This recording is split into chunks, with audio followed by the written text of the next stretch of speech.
존경하고 사랑하는 우리 구독자 여러분 반갑습니다. 여러분의 멘탈 전도사 천만전자입니다. 7월 28일 1교시 한번 시작할게요. 벌써 하루가 금방 시작하는 것 같아요. 너무 빠르다. 시간이 상당히 빠른 것 같습니다. 이제 7월도 며칠 남지 않았어요. 그래서 이제 인텔, 삼성, 퀄컴, 아마존 이런 다양한 IT 기업들이 있는데 여기 보면은 그 인텔이라는 기업이 아주 좀 특이해요. 인텔이 요번에 퀄컴과 아마존에 제품을 공급했다.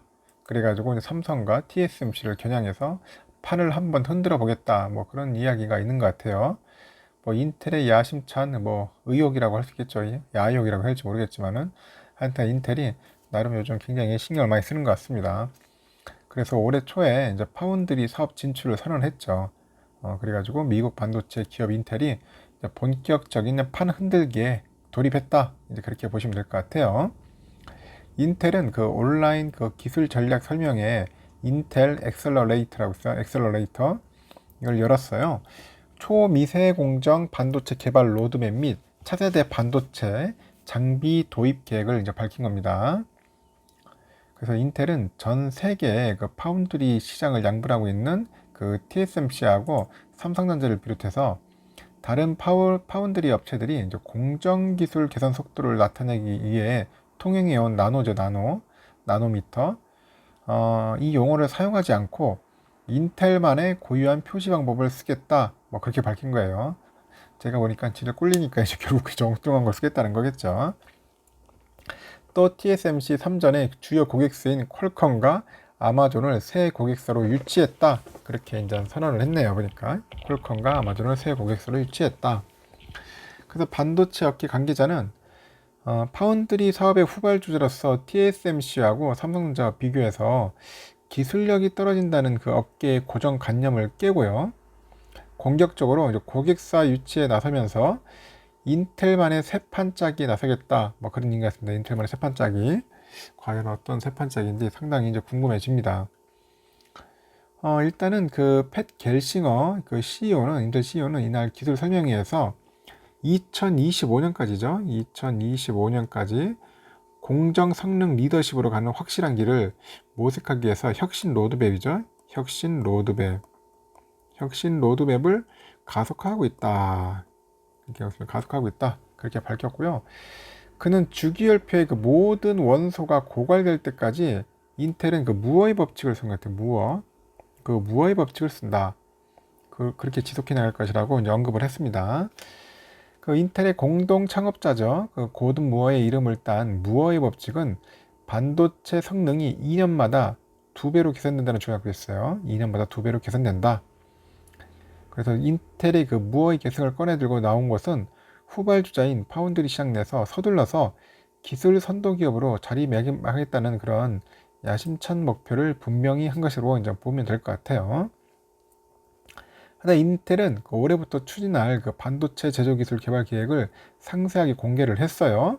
그래서 2025년까지 인텔 7, 인텔 4, 3, 20A 이런 식으로 해서 한가 봐요. 이런 용어를 쓰는 것 같아요. 숫자 용어를 써가지고 공정 기술 혁신 제품을 순차적으로 양산할 계획이다. 그런 이야기가 밝히고 있고, 당장 현재 양산 중인 10나노 제품 대비 성능이 10에서 한 15% 정도 그 개선된 그런 업그레이드 버전인 인텔 7이 있어요. 인텔 7. 이것은 내년 초 양산에 돌입한다. 그렇게 이야기하고 있네요. 이후에는 2022년에 하반기를 양산을 목표로 해가지고 추진 중인 인텔 4라고 하죠. 인텔 4부터 파운드리 제품 중 처음으로 이제 극자외선 그 노광 장비죠. EUV 이런 공정 기술을 활용하겠다. 이제 그렇게 이제 밝히고 있습니다. 그러면 네덜란드 ASML이 생산하는 그 EUV 노광 장비는 그 실리콘 웨이퍼에다 5나노 이하의 그 미세한 반도체 회로를 새겨 넣는 그 핵심 장비잖아요. ASML이 그 한 해에 한 50대 정도밖에 안 돼. 50대 정도밖에 생산이 안 됩니다. 대략 EUV 장비를. 그럼 반도체 업계에서는 5대 3대 2예요. 보통 5대 3대 2 이렇게 5대 3대 2인데 이 5는 TSMC가 가져가고 3은 삼성전자, 나머지 2는 기타 업체들. 이렇게 가져가는 거거든요, 보통. 이렇게 확보를 하고 있는데 인텔 반도체 제조 공정에는 아직 EUV 장비가 활용되지 않고 있어요. 그래서 아직까지 EUV의 그 경험이 없어. 아직까지 장비가 활용되지 않기 때문에. 그래서 인텔은 2024년부터 0.1나노미터에 해당하는 그 옹스트롱 단위의 인텔 20A하고 18A 그 제품을 선보인다고 계획입니다. 그 이 제품을 나노 단위로 환산을 하면은 뭐 2나노, 뭐 1.8나노 뭐 그런 용어가 봐요. 전 세계 파운드리 시장 기술 혁신을 이끄는 역시 뭐 TSMC 삼성전자죠. 아직 공식적으로 언급한 적 없는 뭐 최첨단 공정이다. 뭐 그런 이야기가 있습니다. 성공한다면은 파운드리 업계 최초가 될 전망인데, 근데 그 뭐 말은 저렇게 떠들어대지만 그게 뭐 한순간에 됩니까? 그게 파운드리가 저게 안 되는 거죠. 그 인텔은 이날 발표 상당 시간을 기술 혁신에 대해서 설명을 하는데 쏟아부었습니다. 그래서 ASML하고 협업해서 차세대 EUV 장비 최초 도입을 공언하기도 하였어요. 그래서 인텔 측은 ASML의 그 차세대 EUV 장비인 그 하이 NA라 하이 NA, 하이 뉴메리컬 에이퍼츄어인가 이렇게 됩니다. 용어도 참 요즘은 다양한 용어가 많아가지고 참 힘듭니다. NA라고 하면 이렇게 이런 EUV 장비를 가장 먼저 도입해가지고 공정에 배치할 거다. 공정에 배치할 거다. 그렇게 선언을 했고요. 이를 위해서 ASML하고 같이 현재 뭐 긴밀히 협력하고 있다. 그런 이야기를 하고 있네요. 이제 반도체 업계에서는 이날 인텔의 발표를 두고 이제 뭐 도전적인 뭐 선언이다. 뭐 그렇게 분석을 하고는 있어요.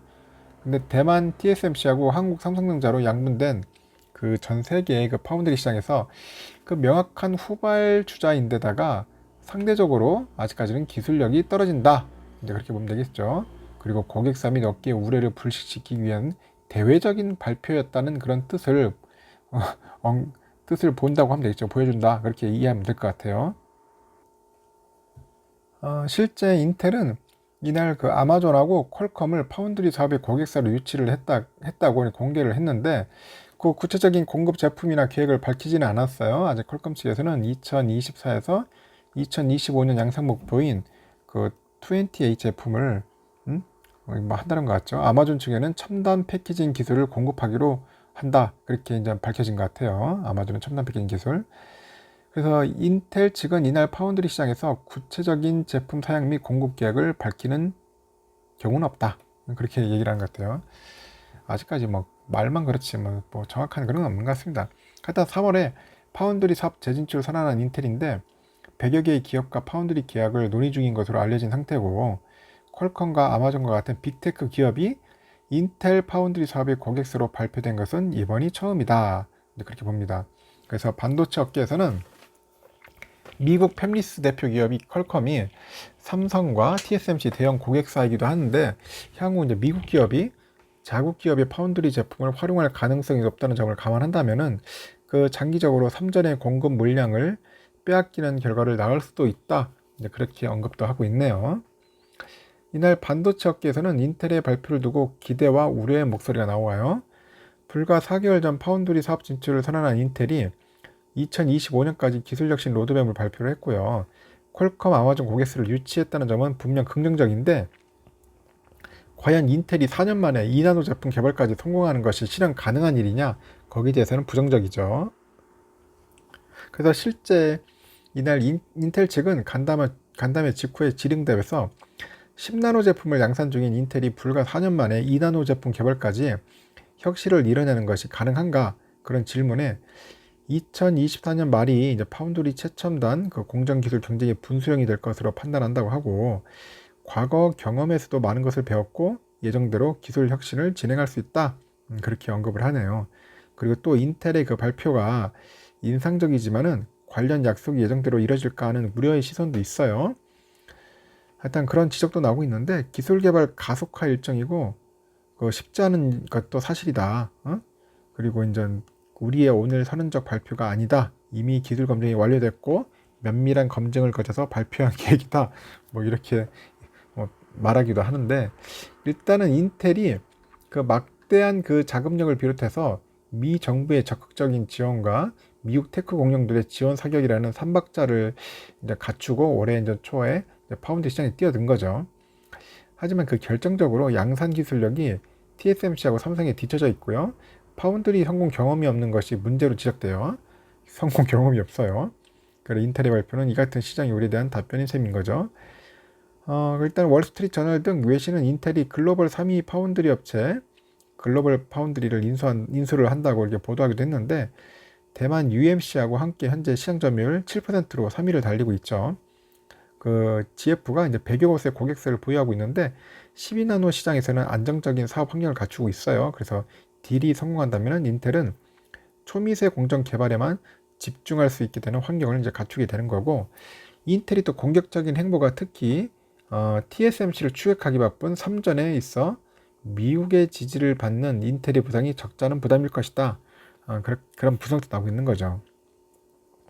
그래서 삼성전자도 지금 제가 볼 때는 빨리 이제 더 투자를 빨리 해야 하는데 급하지 않느냐 그런 이야기가 있는 것 같아요. 지금 171조까지 투자해가지고 일이 탈환하겠다고 목표 내걸었는데 아직까지 뭐 특별하게 지금 뭐 변화가 없으니까 거기에 대해서 답답해하는 거겠죠. 삼성에 대해서. 그래서 빨리 이제 이재용 부회장 관련해가지고 나와야지 뭐 뭔가 시원하게 뭐 미국 투자권이나 여러 가지 이제 시스템 반도체 그 미래 지향적인 계획들이 뭔가 어느 게 뭐 풀릴 것 같습니다. 실테라처럼 풀릴 것 같아요. 좀 더 빨리 시간이 흘러갈까 했습니다. 갈라가야지 이제 이재용 부회장이 나타나가지고 짜잔 나타나가지고 뭐 하나씩 이제 실테라를 풀어내지 않겠나 생각이 듭니다.